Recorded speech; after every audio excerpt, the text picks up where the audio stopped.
Heyday, Heyday. Hey, Pillow Pals, how's your day? How's your life? How's your mom? Hope everyone's doing well in that trifecta. Mr. Pillowsuit here again for another Heyday Playday with Medi. Yay, Medi. How's it going, Medi? It's going okay, buddy. It's going okay. I'm glad to hear that. Let's see how badly I'm gonna fail. I've been playing the last, 5 levels. You have. You've been playing the last few levels, so I'm going to have to take up the reins again. Of course, not gaining any skills. That's true. If I'm doing all the work for you, doing all the heavy lifting, you're not going to get better. So we have to make sure that these things are going to chase you, just so you know. Well, I am going to not want it to chase me then, am I? Nope. Joe, you gotta go fast. Gotta go fast. All right. Drop down. Dropping down. Tried to drop down faster, but I didn't. By the way, everybody that's watched up to here, Wow, man. Shush. All right, again, this is, I'm not even gonna justify it. I also have to not remind everybody, make sure that everybody is aware that we are aware now that for the last 7 episodes of this first recording session that we've done for Heyday Playday, I was stupid, and I haven't had the actual audio on here. Although it's not that big of a deal, I probably put some kind of music on here to fix it. It's still a matter of I feel bad that there hasn't been actual audio going on. Did I die? Yes, you did. But I went down. But you didn't go down to the right area. It's a small barrel that you're jumping into. Well, no one told me that. There's 3 things, and it only tells you to go down in one of them. You know, if I had a nickel for every time somebody told me that there was 3 things. You're selling yourself short, only charging a nickel. Fair enough. So yeah, I apologize to you guys for not having the videos out with audio up until now. Well, I mean, they're not here for the sweet tunes of Donkey Kong Country, which they are. Excuse you. Very that's what tunes. I'm here for. They're here for the velvety goodness, the audible chocolate that's just dribbling from our mouths at a constant pace, anyways. But anyway, so before when I was trying to derail you before, which did not work out because you just had to tell the story on the last episode. I had mentioned that you have lived in quite a few places, so I wanted to get a little bit of backstory on Mr. Pillowsuit as a person. Where are some of the places that you've lived at? Where are some of your favorites? Right now, we're based out of Southern California. It's probably about as specific as we're going to get, but you're somebody who has lived in several different states as you've been. I have. As you've been pursuing all your endeavors and what have you. So where are some of the places that you've lived at in the past? Well, I mean, not getting too specific with everything. Oh, so there was something there. It was a big wheel with it. Not getting too specific with everything. I mean, I've lived the thing with it is when I was growing up. Nope. Remember I was telling you it was chasing? It's a good thing I saved right before this level, so we'll be okay if you game over. Gotcha. Well, that being said, as far as where I've lived, it's my parents moved a lot because my father, he moved around for business, and of course we had to go with him a lot of the places that we went. It was a lot of transfers, but it was for the most part it was a good learning experience. But on top of that, I've never really technically had a hometown, although where I've been for the majority of my life is in Southern California. Because of moving, at least sometimes it was a year, sometimes we had a few years that we lived somewhere. I got to experience a lot of different locations. Mm-hmm. Not all of them were great, but a lot of them were fun. Uh-huh. So when I finally got to the age of 18 and I was able to move out, that really turned into my mindset of don't stay somewhere for too long. Uh-huh. So really, besides having this hometown be kind of the lily pad to jump off of everything, I've lived in Colorado. I've lived in Ohio. Is Ohio as boring as it sounds? I want to say that it wasn't. Oh, I gotta remember that. Oh, I thought he was still with me. I thought I was still Donkey Kong. I was like, oh, I somehow broke the game there for a second. Yeah, but as far as Ohio, like, it's crazy though. Like, I mean, a lot of times, like, you see kind of your old stomping grounds as through rose-tinted glasses of just. You think that it's, you know, a great place, and although like where we lived in Ohio was definitely it was pretty nice. Like, it wasn't a bad neighborhood or anything like that, but it was like right next to like the not the opioid. What's really like the opioid? Okay. Not the opioid capital. I'm trying to think of like what drug it was that I know so little about Ohio other than what I've seen from the movie Tommy Boy. I wouldn't be able to That's tell what you. you're addressing? That's about all I've got. So I don't know what drugs are popular over there. So I mean, I could just I don't even want to shut her out a guess because I don't want to speak poorly about them other than the fact that it just seems like, all right, so we live in Southern California. We're lucky enough to live here. I know that you like to get out and not stay in one place, but whenever I'm thinking about places that we could end up, there are a lot worse places than in sunny, beautiful Southern California, where there are kids out there in the Midwest, in the middle of nowhere, who they just dream at night as they're going to sleep that they can see, you know, palm trees. Like, literally, if we go 2 blocks over from where we're recording right now, there's just a beautiful row of palm trees. We see this every day, and we don't even notice it anymore. I count us very, very lucky to be where we're at now. Yeah, I'm over it.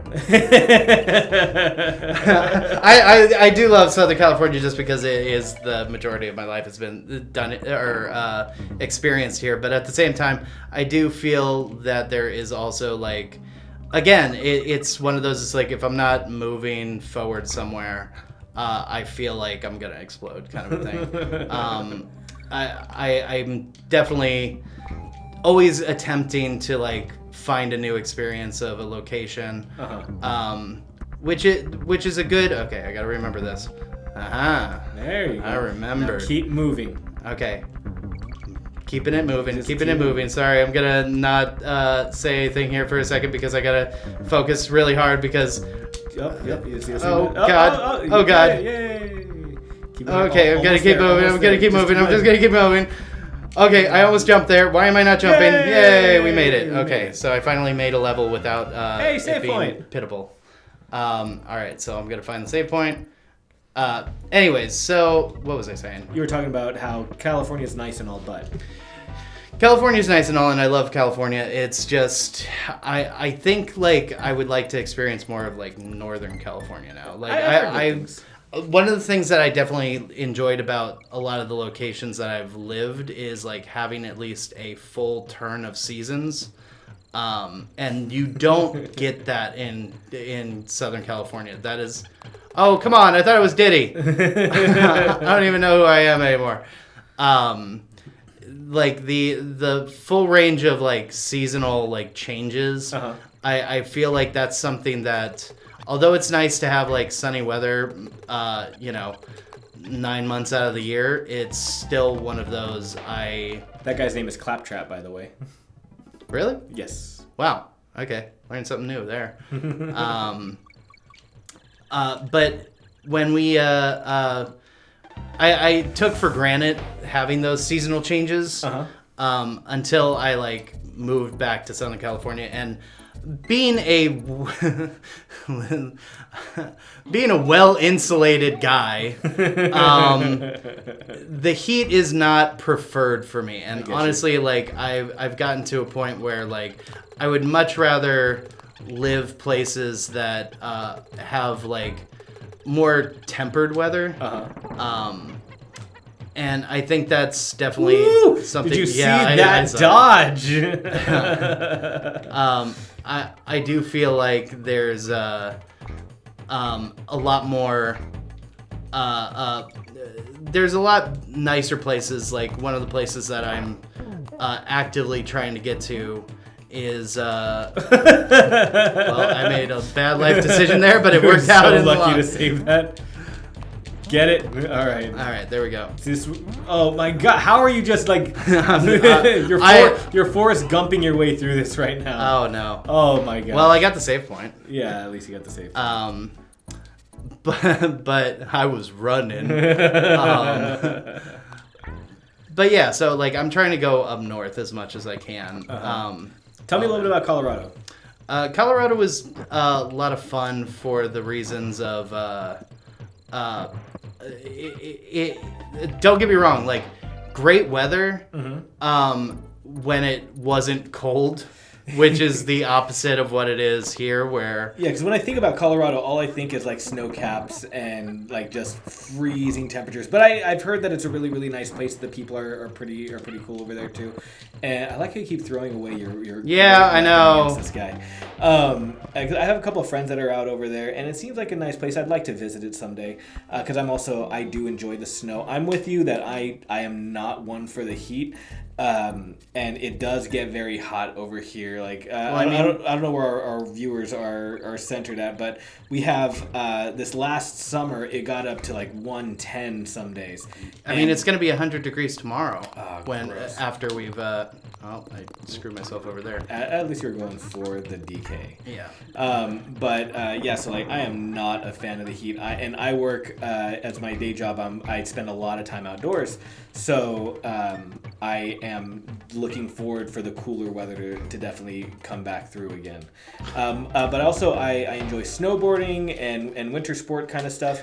So that kind of thing would be awesome out there. Which is great for the fact that, like, you know, where we're located, we kind of have the opportunity of, you can have, like, when it does start to get semi-warm here after the wintertime, you still have the weather where it's like you could go up to the mountains and snowboard during the day, and then you can, like, you know, moonlight down at the beach. Yeah, that's something really cool. And you know what? I've actually never done that. Maybe I'll put that on my to-do list this next coming season as it starts. Because, you know, thank goodness for global warming because our snow is going away. Well, I mean, not thank goodness for global warming, because now you can't even go into the beaches because you're going to have, like, flesh-eating bacteria. Oh, thanks. That's another thing I need to keep me awake, as if I don't, as if I sleep too much as it is. But I've never thought about doing the go to the mountain one for the morning, because I could go up to one of my favorite resorts and snowboard for a few hours up over there, and then just go down to the beach and enjoy a nice sunset. That sounds like a good idea. I think I'm actually gonna do it. Remember, let's see, must have been, Jesus, this was a while ago. This is another 5-6 years ago. You and I, we went to, we visited down to the beach, and one of my favorite parts, if you guys have never been down to like the Santa Monica, Venice area, and you live in Southern California, do yourself a favor and go, because it's just beautiful. There's tons of weirdos. There's lots of art, and there was a place that we had gone to. You do that such art. You don't even need that one. It's a DK, and you already have both of them. Yeah, but I like it. But I want it. God. Hold on to it.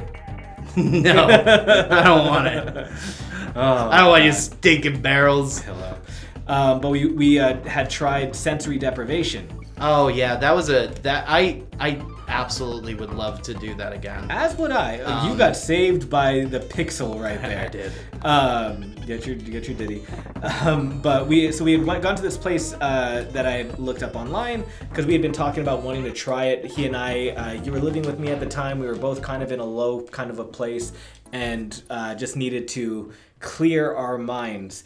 And I think I had seen like a Joe Rogan video where he was doing it. I was like, this seems really interesting. Yeah, I had heard some of that. I'd heard about him from some stuff, but I had seen it also on The Simpsons. Is actually where I got. That's where you got it from. My original, yeah, because I love The Simpsons my whole life. Well, you know, up to season 12 maybe.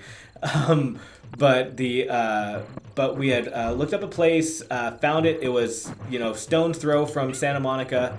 And we're like, all right, let's go give this a try. So we made a day out of it, went down there, and we had paid for, I think we paid for like 45 minutes or an hour or something like that. We had to fill out this real long release form, and the whole place, it's kind of a weird setup because. Okay, so let me go ahead and describe where this place was, because we thought that it was going to be like in a very like gentrified area, just because of the fact that it's like this is like sensory deprivation, like this is a right? spa like location, right? No, what we were is in a like this place was located inside like what looked like the confines of a prison courtyard. It was totally like a prison courtyard. And on top of that, though, like we had a situation where we were trying to find parking, and because we were going there relatively late, like it was probably like what 8 o'clock. We were going to be the last clients for him. I think it was probably around maybe 6:30 or 7 o'clock when we had gotten there. Okay, so like 6:30, 7 o'clock we get there. Well, that just okay. 6:30, 7 o'clock we got there, and it was. There were so many homeless people there, and as much as like that was after we got out. When we got there, it wasn't as bad. There was still a lot of homeless people out there, like, and they were lined on the side of it. Honestly, it felt a little Skid Row-ish, where I was just like, I don't know if you should park your very nice car here, because it wasn't exactly a well-lit neighborhood either. Like the street lights were not there. And even we didn't even see the homeless people because of like you had to turn on your headlights at one point, and you just kind of like it was kind of like one of those. You ever see those moments in zombie apocalypse movies where they're like, I think we're alone, and then they turn on the light and there's just a horde of them? Yeah. I feel like, and I know that I'm kind of making a little bit of a joke about this. I feel really bad for anybody that is homeless. But it was also just a matter of, it's like the area that we were at, it didn't feel safe. And so when we finally got there, like we called him up and he said, okay, cool. He had to unlock the gate to get us. And that's why it's like, you're like, it wasn't that bad. It's like, no, he had to unlock the prison courtyard gates in order for us to enter this location. And then once we got into it, it was honestly like such a turn of events for us. Because it, like, his actual vicinity was gorgeous. And the facility itself was pretty cool. It was kind of bare bones, and it was a main room that we filled out our paperwork in, and then it had two doors, one to the left and one to the right, like you'd expect. And it was just this room that was bisected, and there was two chambers. That was it. That's all that they had in the place. For the love of God, man, just do this the easy way. Is that not the easy way? Jump over. There you go. There you go. Oh, thank you. Thank you. Is that the easy That's way? the easy way. Look how much easier that was. All right, so the room is bisected, and then there's two chambers, and you have to, get down to nothing, and you're gonna be floating in this tank of about body temperature water that's super salinated, so that you float on top of it, and then you're in pitch black. There's nothing around you. You can't see. You can't hear. Nothing, and we had paid for, I think it was like 45 minutes to an hour, something like that. And we go and we lay down on this thing, and the world just shuts off, and you are just by yourself. And I think I must have fallen asleep once or twice in the tank, and then finally, But you don't know. That's the thing. Yeah, you have no sense. After a while, you have no more sense of time. You have no more sense of space. Like, I could barely, because the water is so close to body temperature, you can even barely feel. Yeah, it's body temperature. It's full of salt, so you float, so you can't feel your body. And it was just a good way to just shut everything off. And then eventually, I think he had gotten you first, and he had I heard that, and so I was like, oh, okay. So they called out for me. Okay, no. What happened was, and here was the scary part about it. Because after I got out, I kind of had a sinking dread feeling because of the fact that, so the sessions are only supposed to be an hour long. Guys, let's finish with the sinking dread feeling on the next episode. We've been running a little bit long on this one. Yeah, well, let's just fill this out. I think we could fill this out. Okay. Let's not just hang them on that. So the sinking dread feeling was basically, we were only supposed to be in there for an hour long. we ended up being in there for about 2 hours. No, it was 3 hours. It was 3 hours, and I'm pretty sure the employee that was working there had fallen asleep himself because when I walked out there, he did not look like he was very like conscious himself, or maybe he went out back and like smoked some great and like he had a fun time. But I just remember I got up first because I finally was like, I was like, I have no idea how long we've been in here, but I feel like I need to like check. Mm-hmm. So it's like I decided, it's like, all right, you know what? I need to go check, see what happened. And sure enough, you're right. It was about 3 hours long. And I had just opened up the